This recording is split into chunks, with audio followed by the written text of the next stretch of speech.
तो अब पिछली उसमें देखा था कि भाई अगर हमें कोई एक त्रिकोणमितीय रेशो दी हुई है तो बाकी की त्रिकोणमितीय रेशो कैसे याद करेंगे। यहाँ देखेंगे विशिष्ट कोणों के त्रिकोणमितीय अनुपात। सबसे पहले तो देख लेते हैं विशिष्ट कोण होते क्या क्या हैं। कोई खास कोण होते हैं जिनके त्रिकोणमितीय अनुपात हम याद रख सकते हैं या उनकी टेबल बना सकते हैं। तो उनमें पहला कोण तो आता है हमारा 0 डिग्री का, दूसरा कोण आता है हमारा 30 डिग्री का, तीसरा कोण आता है हमारा 45 डिग्री का, फिर आता है 60 डिग्री और फिर आता है 90 डिग्री का। ये हमारे विशेष कोण हैं। इन विशेष कोणों के त्रिकोणमितीय अनुपात हम याद रख सकते हैं। और कैसे याद रख सकते हैं उसका एक आसान तरीका आपको बता रहा हूँ।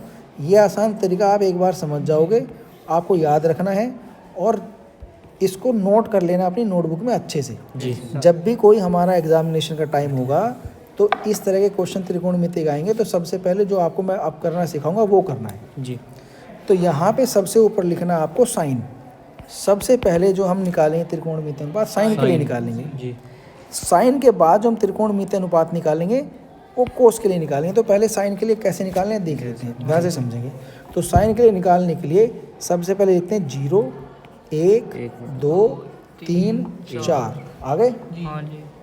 सबसे आखिर में क्या आया है तो सबको 4 से भाग दे देते हैं। 4 से डिवाइड कर दिया जी, कर दिया डिवाइड। अब 0/4। तो अब डिवाइड करने के बाद क्या करना है, सबका स्क्वायर रूट कर देना है। क्या कर देना है, स्क्वायर रूट कर देना है, वर्गमूल निकाल लेना है। ध्यान से देखना 0 आ जाएगा भाई। 4 को 0 से डिवाइड करेंगे, सॉरी 0 को 4 से डिवाइड करेंगे तो 0 आएगा। 0 का स्क्वायर रूट 0 आ गया जी। अच्छा जी, अब ये हमारा जो 4 है वो 1 से डिवाइड होता नहीं है तो 1 का स्क्वायर रूट 1 ही रहेगा और 4 का स्क्वायर रूट 2। तो कितना आ गया भाई 1/2। अब इसको देखते हैं, ये 1 और ये 2 बार कट जाएगा तो 1 का स्क्वायर रूट 1 आ जाएगा और 2 का स्क्वायर रूट होता नहीं है तो स्क्वायर रूट 2 आ जाएगा। तो 1/स्क्वायर रूट 2 आ जाएगा। ठीक है, तो यहाँ पे आ गया हमारा 1/स्क्वायर रूट 2। अब यहाँ पे देखेंगे, यहाँ पे भी आपस में कट नहीं रहे हैं तो 3 का स्क्वायर रूट 3 आ जाएगा और 4 का स्क्वायर रूट 2 आ जाएगा। तो यह आ जाएगा हमारा स्क्वायर रूट 3/2। अब इसको देखें, 4 से 4 एक बार कट जाएगा और 1 का स्क्वायर रूट 1 आ जाएगा। तो ये आ जाएगा हमारे पास 1। तो अभी जो साइन के मान निकाले हैं उसको एक बार मैं यहाँ लिख देता हूँ। साइन के मान जो हमारे पास आए हैं वो आए हैं, एक तो 0 आया है, 1/2 आया है, 1/स्क्वायर रूट 2 आया है और स्क्वायर रूट 3/2 आया है और 1 आया है। ये हमारे लिए किसके मान आ गए हैं, साइन के मान आ गए हैं। अब साइन के बाद कौन सी रेशो आती है, कोस। तो कोस के मान देख लेते हैं, ध्यान से देखना भाई। कोस के मान देखने का बड़ा आसान तरीका है। जो ये वाला मान है उसको तो सबसे पहले रख दो, ये वाला मान है उसको सबसे लास्ट में रख दो जी। तो 1 0। अब क्या करना है, ये वाला मान यहाँ रख दो और ये वाला मान यहाँ रख दो। तो यहाँ पे क्या जाएगा स्क्वायर रूट 3/2 और यहाँ पे क्या जाएगा 1/2। अब क्या रहेगा, ये रह गया, इसको यहाँ पे ला के रख दो। तो ये आ गया 1/स्क्वायर रूट 2। ठीक है भाई जी, ये आ गया जी। अब साइन के बाद क्या आता है, कोट आता है। ठीक है, अब कोट के मान कैसे फाइंड करने हैं, साइन कोस 10 आता है भाई। 10 का मान ज्ञात करेंगे।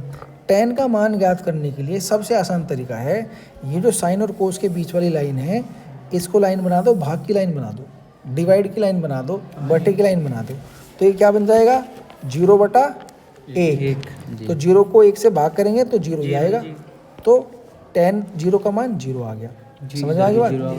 अब यहाँ पे इसको बटे वाली लाइन बना दो, तो अंदर वालों की मल्टीप्लाई और बाहर वालों की मल्टीप्लाई।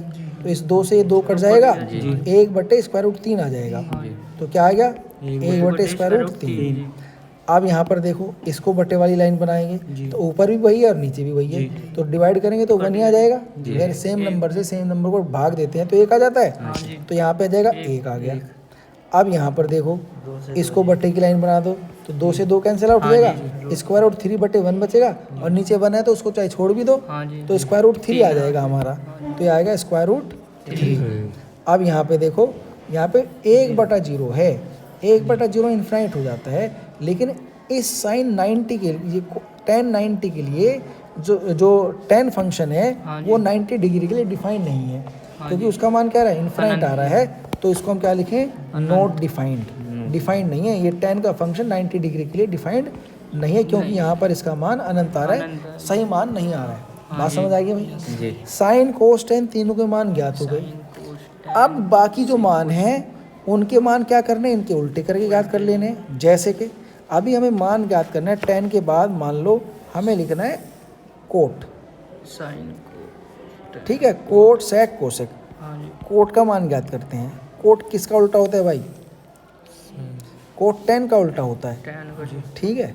कोट tan किसका उल्टा होता है, tan का उल्टा होता है। लंबा टेढ़ा tan होता है लंब बटे आधार, कोट होता है आधार बटे लंब। लंब। तो एक दूसरे के उल्टे हो गए कि नहीं हाँ हो जी। गए? जीरो का उल्टा इन्फिनाइट हो जाएगा, जी। तो इसको नोट डिफाइन कर देंगे, हाँ जी। ठीक है। ठीक है। और 1/√3 का उल्टा, जो हमारा 1/√3 है, इसका उल्टा करेंगे √3 आ जाएगा, जी। तो √3 आ गया। 1 का उल्टा 1 ही रहेगा, जी। तो ये 1 आ गया। √3 को उल्टा कर देंगे तो 1/√3 आ जाएगा। और 1/0 था, नोट डिफाइन करा था, तो नोट डिफाइन को उल्टा करेंगे तो 1 आ जाएगा, 0 आ जाएगा, सॉरी। ठीक है भाई, ये हमारे कोट के मान आ गए, ठीक है। साइन अब कोट के बाद क्या आता है हमारा, सेक कोस कोट के बाद आता है हमारा सेक, ठीक है। जी। सेक के मान देख लेते हैं। सेक किसका उल्टा होता है, सेक सेक कोस का उल्टा होता है। किसका उल्टा होता है, कोस कोस। अब कोस का मान 1 है, 1 का उल्टा तो 1 ही रहेगा, 1/1 1। अच्छा, कोस 30 का मान √3/2 है, उल्टा क्या हो जाएगा, 2/√3, ठीक है। और कोस 45 डिग्री का मान 1/√2 है, तो उल्टा करेंगे √2। फिर इसको उल्टा करेंगे, सॉरी, 1/2 को उल्टा करेंगे, कितना जाएगा, 2/1 यानी कि 2 आ जाएगा, जी। तो इसको 2 लिख देंगे, ठीक है। हाँ जी। ये हाँ जी, 0 ही आएगी। और 0 का उल्टा क्या हो जाएगा, नोट डिफाइंड, नोट डिफाइंड। ठीक है, अनंत। या अनंत। हाँ जी। अब कोस के बाद क्या आता है, theta. Cot sine cosec. Sec sec. Cot cos, sorry ये कोस नहीं, सेक है हमारा, sec. Sorry sec. Cot sec cosec, cos cosec. Cosec किसका उल्टा होता है भाई, साइन का जी। कोसेक साइन का उल्टा होता है। आप देखो, साइन 0 है, 0 का उल्टा क्या हो जाएगा, अनंत। अनंत या नॉट डिफाइंड, ठीक। 1/2 है, उल्टा क्या आ जाएगा, 2। फिर 1/√2 है, क्या आ जाएगा, √2। जी। √3/2 है, क्या आ जाएगा, 2/√3। 3 जी। और एक 1 एक 1 का उल्टा 1, ठीक है। बात समझ आ गई। ये हमारे पूरी टेबल आ गई है। इसमें हमने sine cos ten cot sec cosec सभी के रेशो के मान याद कर लिए गए विशिष्ट कोणों के साथ। टेबल याद रखनी चाहिए आपको, और टेबल याद रखने के साथ ही हम इसके प्रश्न करेंगे, ठीक है। अब ये टेबल आप नोट कर सकते हो, जैसे मैंने बनाई उसी तरीके से बना सकते हो। अब इसके प्रश्न देख लेते हैं। पहला क्वेश्चन देख लेंगे भाई, क्वेश्चन नंबर 1 देखो क्या है। सबसे पहला क्वेश्चन हमें ये कह रहा है, सबसे आसान क्वेश्चन है कि निम्नलिखित का मान ज्ञात कीजिए। किसका मान ज्ञात करना है, निम्नलिखित का sine 60 into cos 30 plus sine 30 into cos 60, इसका मान ज्ञात करना है। अब साइन 60 का मान टेबल से देखेंगे भाई। किसका मान देखेंगे, साइन 60 का। साइन 60 का मान टेबल से कैसे देखना है, साइन के आगे देखना है और 60 के नीचे देखना है। क्या मान आ गया, √3/2। समझ आया। साइन 60 का मान अगर देखना है तो साइन के आगे और 60 के नीचे, तो √3/2 आ गया। तो साइन 60 का मान आ गया हमारा √3/2 गुणा में कोस 30। अब कोस 30 का मान देखेंगे। कोस 30 का मान कोस के आगे और 30 के नीचे क्या आ गया, √3/2 आ गया, ठीक है। तो ये भी मान हमारा स्क्वायर रूट 3/2 आ गया, तो इसे भी स्क्वायर रूट 3/2 में लिख दो। तो कोस 30 इक्वल्स टू स्क्वायर रूट 3/2 जी जमा, आप देख रहे हैं साइन 30 का मान। साइन 30 का मान कैसे देखेंगे, साइन के आगे 30 के नीचे कितना आ गया, 1/2 आ गया। तो साइन 30 का मान आ गया हमारा 1/2 गुणा, आप किसका मान देख रहे हैं, कोस 60 का। कोस 60 का मान कैसे देखेंगे, कोस के आगे 1/2 और 60 के नीचे क्या आ रहा है, 1/2 आ रहा है। 1/2 तो कोस 60 का मान भी हमारा 1/2 आ गया। तो अब देखो ऊपर क्या है, स्क्वायर रूट 3 गुणा स्क्वायर रूट 3, नीचे 2 दूनी 4, आपस में गुणा हो गई जमा, एक ही कम एक और नीचे 2 दूनी 4। अब ये जो गुणा है square root 3 into square root 3 3 हो जाएगी, क्योंकि अगर दो स्क्वायर रूट एक जैसे हों उनकी गुणा करते हैं तो स्क्वायर रूट हट जाता है। जी 3/4 जमा 1/4, तो एलसीएम 4 है, ऊपर 3 + 1 कितना है 4/4, और 4/4 की वैल्यू क्या हो जाती है 1, क्योंकि 4 से 4 एक बार कट जाता है, तो आंसर आ गया हमारा 1। तो जो हमसे पूछा गया था ये पहला प्रश्न, उसका उत्तर क्या आ गया 1 आ गया। सवाल समझ आया जी। एक सवाल और करते हैं जो कि आपका एग्जाम में आया हुआ सवाल है, ठीक है। तो क्वेश्चन नंबर 2 कर लेते हैं, वीडियो पॉज करके क्वेश्चन को नोट कर लेना है आपको। जी। क्वेश्चन नंबर 2 क्या है कि हमें ज्ञात करना है, मान ज्ञात करो, किसका मान ज्ञात करना है, हमें ज्ञात करना है 5 कोस स्क्वायर 60 जमा 4 सेक स्क्वायर 30 माइनस 10 स्क्वायर 45।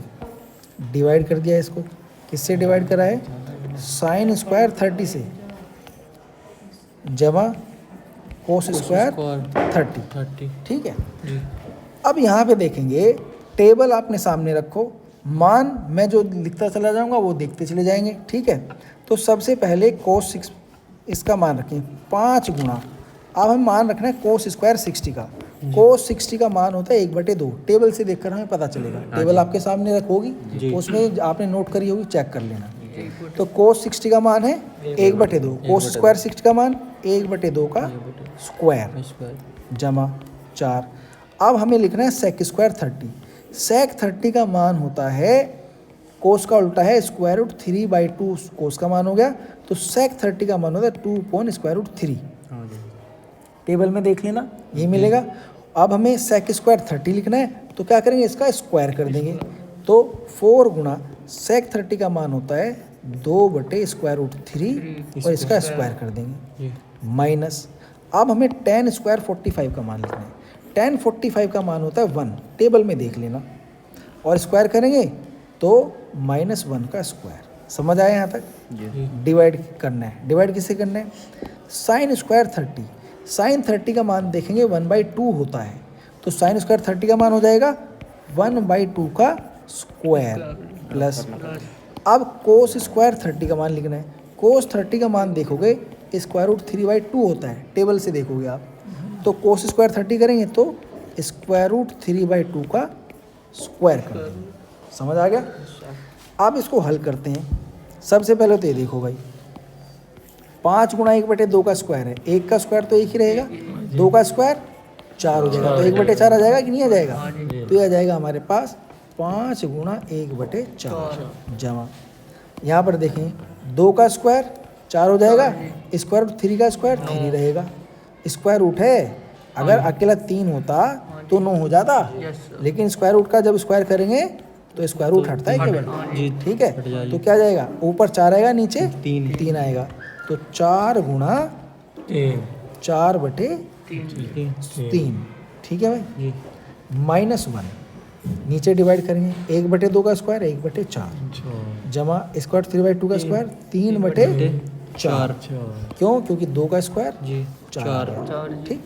अच्छा जी, ऊपर क्या आ रहा है, ऊपर इसको आगे सोल्व करते हैं, तो यहाँ पर देखते हैं, यहाँ पे हमारा 5 गुणा 1/4 है, तो ये आ गया हमारा 5/4, क्या आ गया 5/4 जमा 16/3, ठीक, -1, 1 का स्क्वायर तो 1 रहेगा, नीचे क्या है 1/4 3/4, नीचे 1/4 3/4, एलसीएम इनका 4 आ जाएगा, दोनों एक ही जैसे हैं। हाँ जी। तो ऊपर क्या जाएगा 1 + 3 और एलसीएम क्या आ जाएगा 4। तो ये हमारे पास बना 5/4। इनका एलसीएम क्या आएगा, इसका एलसीएम आएगा 12, क्योंकि नीचे 4 3 1 हाँ जी। नीचे 1 है, जी तो 12 आएगा एलसीएम। अब क्या करेंगे, 4 से इसको डिवाइड करेंगे, 3 आया, और 3 की गुणा 5 में कर देंगे, 5 दिया 15 आ गया। अब यहाँ पर 3 से भाग करेंगे, 4 आ गया, 4 की गुणा 16 में कर देंगे, तो 64 हो जाएगा। तो प्लस 64 माइनस, अब नीचे इसके तो एक ही मानेंगे, हाँ जी। 1 से डिवाइड करने पर 12 आएगा, और 12 गुणा 1 में कर देंगे, तो 12 आ गया। नीचे क्या है हमारे पास, 3 और 1 4, 4/4, तो 4/4 तो कैंसिल होके 1 हो गया, तो नीचे 1 आ गया। ऊपर क्या है हमारा 15 + 64 कितने हो गए, 15 + 64 69 हो गए जी। 79, 79 में से 12 माइनस करेंगे तो 9 में से 2 गए 7, 7 में से गए 6, 67 बचेगा। तो ऊपर बचा 67 / 12। अब नीचे डिनोमीटर में देखो 1 है, अगर डिनोमीटर में 1 हो तो उसको छोड़ भी सकते हैं। हाँ जी। तो हमारा क्या आंसर आ जाता है, हमारा आंसर आ जाता है केवल ऊपर 67/12, ये बच जाएगा, यही हमारा आंसर आ जाता है। सॉल्यूशन समझ आया है, ठीक है। इसी तरह वीडियो पोस्ट करके सॉल्यूशन को भी नोट कर लेंगे और आंसर को भी नोट कर लेंगे। ये आपका जो है बोर्ड में 2023 में आया हुआ क्वेश्चन है, समझ आ गया जी। मुश्किल तो नहीं है, मान रखने और गुणा भाग करनी है, ठीक है। बात समझ में आ गई, क्लियर है, कोई डाउट है यहाँ तक? नहीं। इस तरह के प्रश्न आपको प्रश्नावली से करने हैं। ये हमारे वो प्रश्न आ गए जो कि प्रश्न हमें विशिष्ट कोणों के अनुपात से करने होते हैं, ठीक है भाई।